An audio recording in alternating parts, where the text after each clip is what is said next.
You are listening to Show Up Arizona across the great, beautiful state of Arizona. This is iHeartRadio. My name is Billy Harfosh.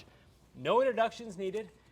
One of my favorite humans in showbiz, you see his beautiful face right here, is here in the flesh, Mr. Jeremy Piven. Welcome to the show. Welcome to Arizona. How are we feeling, Jeremy? Fantastic. Yes? Yes. Were you expecting it to be a little bit hotter out here in the desert? It's a little chilly. Can we just talk about the weather for 2 hours? Yes, let's do that. I am a Start me off. fan of, no, I love it here.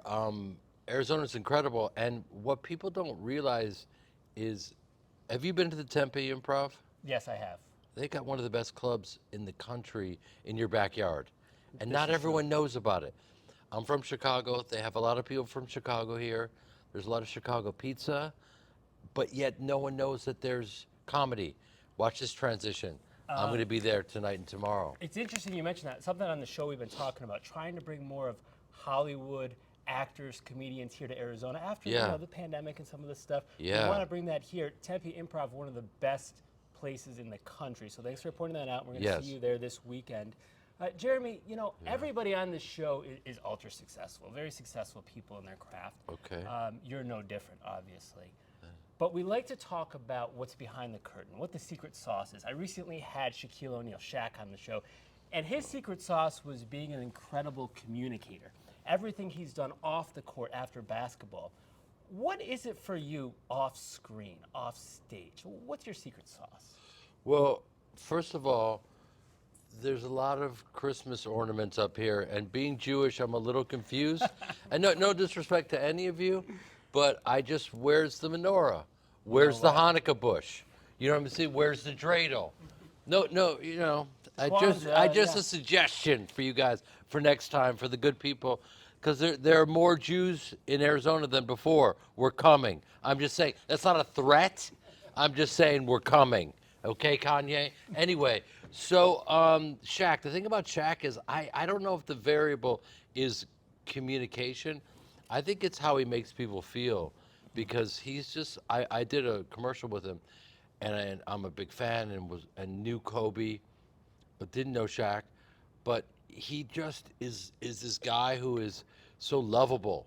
You know what I mean? He's this giant, but he's a very, very sweet guy, and he makes people feel great. And I think now more than ever, it's more about how you make people feel than even maybe how.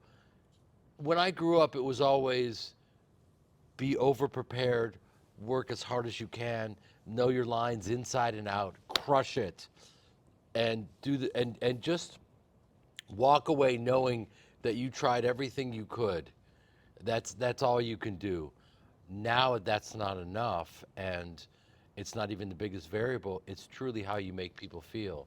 And so that's been a very interesting lesson for me to learn. That's great insight. And you know, when we announced this on social media that you're going to be on the show, I got a lot of messages and a lot of your fans that will be there this weekend at Tempe Improv.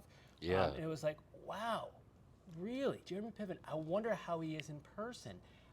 Ari Gold, I wonder how he is in person. The point is, you're not Ari Gold. You play a lot of characters that are kind of jerks. I mean, I'll say it, you know. Yeah. But behind the scenes, you're much different. Yeah. Well, I think so, at least. Yeah. No, I am. And people are like, are you stoned? Why aren't you yelling at me? Well, because I'm not actually Ari Gold. I'm a stage actor from Chicago. That's not. Hey, bro, can you tell my wife she's a rusty cunt bucket? No, I can't, sir. We're in front of a Cinnabon. We're in a mall. There are children here, right? So that's the little insight into my life, a little bit. I'm a stage actor from Chicago. I'm just like everyone else, you know. You mentioned that I played a lot of, you know, jerky characters. I have a bunch of movies coming out next year that I could not be more proud of. And one of them is about the first black player in the NBA, a guy named Sweetwater, Nat Sweetwater Clifton. And I play a guy that was instrumental in getting him into the NBA. And then I have the role of a lifetime that I put together that I've been working on for 10 years called The Performance.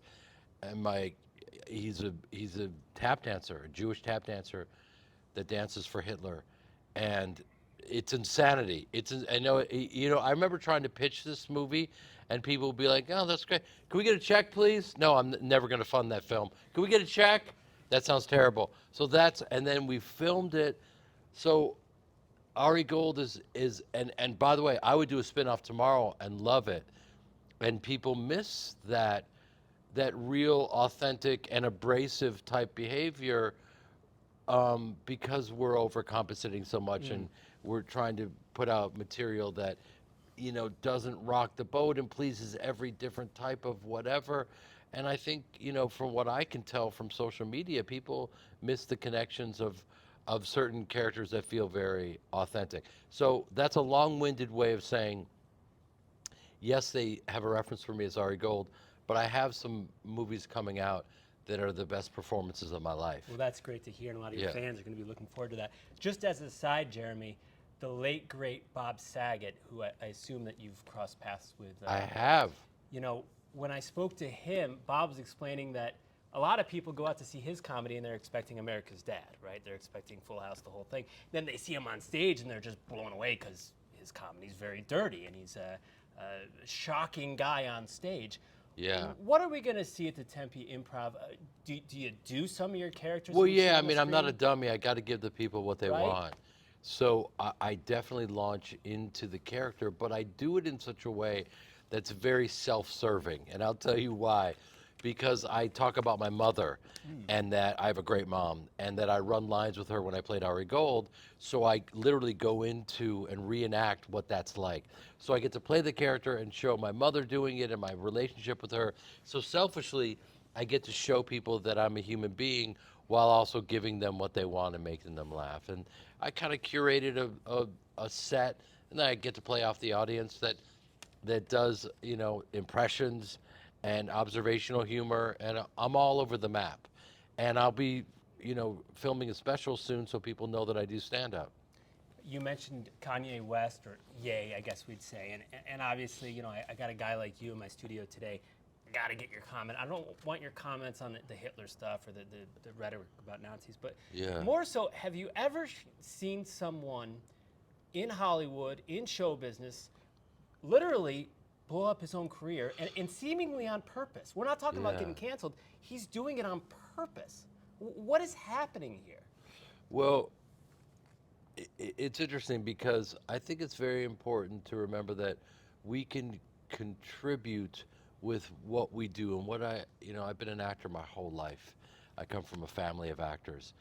And I put together this movie, and the backdrop is 1937, just before the Holocaust, and I'm playing a Jewish character. The way that I can contribute is to do what I do best. I can rail against someone that's going to deny the Holocaust or doesn't know our history, but I think I'm better off, to be honest with you, showing people my movie and showing these characters and where we actually came from, and doing it in such a way that it's not didactic. I'm not smashing you over the head with my feelings but get to show you this beautiful story that I think is accessible to everyone, no matter. But showing, that our history and how preposterous hate is, or racism, or anti-Semitism, it doesn't make any sense. And here are these beautiful characters. Here's a story, and think whatever you want to think. I like, instead of attacking someone and sitting here on this show and having this viral moment, instead of attacking them, didn't even mention his name there in that answer, by the way, it's like fighting that speech with your art or, more kindness in different things rather than attacking. And I think if we had more of that in our country, we'd be better people for it. I think so, but I also think that a lot of people just, I do embrace the American spirit, innocent until proven guilty. I think we've abandoned that, unfortunately, the past few years, for why I don't know exactly, but it'd be great to get back to it. Anyway, I digress. I just feel like if people were armed with the truth about our history and where we came from, the earth isn't flat. Imagine that. Just one man talking. I'm going to throw it out there. This is some groundbreaking shit, I know. Kyrie, are you But listening? the Holocaust happened. Yeah. And let's arm ourselves with this, and then treat each other all decently. One of the great things about doing stand up is, I came from a community where I was the only white boy on my football team, and I was so lucky that I got to experience all these different, like, it was just natural to me that I got to just be around all these different cultures, and it was just, I loved it. I was very lucky. So when you asked me what my stand-up is about, I get to talk about where I came from and how I intrinsically know that we're all the same. This isn't a theory. I got to live. I've been living it.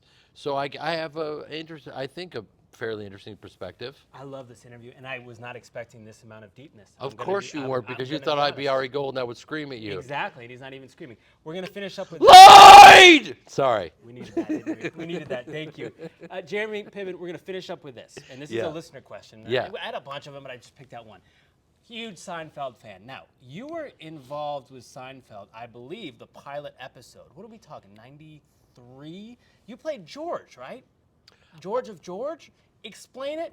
Did you know Larry David? How did that whole thing come about? I did not know Larry David, and this is going to be very revealing. And I'd like to apologize to Larry and everyone on Seinfeld and tell them that I'd never seen the show. I'd never seen Seinfeld when I did Seinfeld, and I'll tell you why. I was in my mind, a broke Chicago actor, even though I was a regular on the Larry Sanders Show at the time. I was living in a pool house. Literally, and I remember one of the writers came to my house. He's like, "Bro, why do you live here? You're on a TV show." But I'm just like, from Chicago. I'm like, I'm still, like, you're still nothing, bro. You're on a show. Let's upgrade your quality of life. And Mark Hirschfeld, who was casting Seinfeld, said, "Hey, would you audition to play George?" And I was like, "Bro, I'm already on a series. I'm a series regular. No, we're on the same lot." So I had never seen Seinfeld when I did Seinfeld, but I knew Jason Alexander from The Lot, and I'd done the movie with him, and he's a sweetheart. So I went in and did my Jason Alexander impersonation, and they were just like, "Oh my God, you must be a huge fan of the show." And I'd never seen the show, and I was like, "Yes, I am a huge fan." And listen, the reality is, I think it went so well for me because I didn't know who anyone was. So I didn't know they were the Beatles. So when I met them all, it was just cool to meet these guys that were, really cool and great at what they do, and I had an incredible time. And that's the way it should be. I wasn't intimidated because I just didn't have a reference. That's interesting. I think there's something to that too. Not knowing what you're stepping into, you can just be yourself. Correct. I like that. Yeah, and just think about to empower yourself.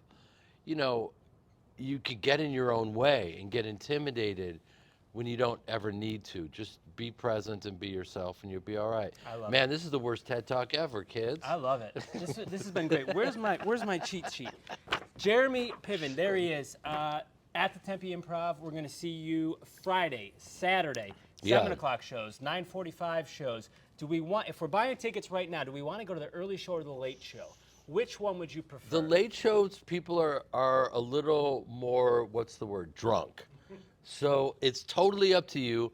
I know the second show Friday night, it's heavy lifting. For me. Right. For those coming, they're having the time of their lives. Right. Because they're drunk and they're screaming things at me like they have Tourette's. So it's adorable, and it's like me herding cats. So it depends on what you want to see. If you want to see me navigating people that are hammered, that are screaming Lloyd at the top of their lungs, and let's hug it out, bitch, I'll see you at the late show. TempeImprov.com. We'll see you Friday, Saturday night. Jeremy, thank you. And by the way, I believe in that whole innocent until proven guilty. Yeah, man. There's something to that, too. Yeah, there is something to that. Yeah, I like that. Thank you so much. Show Up Arizona, iHeartRadio. Jeremy Piven, bye-bye. Bye, you guys. Thank you. That was awesome, man. Yeah, man. You're right.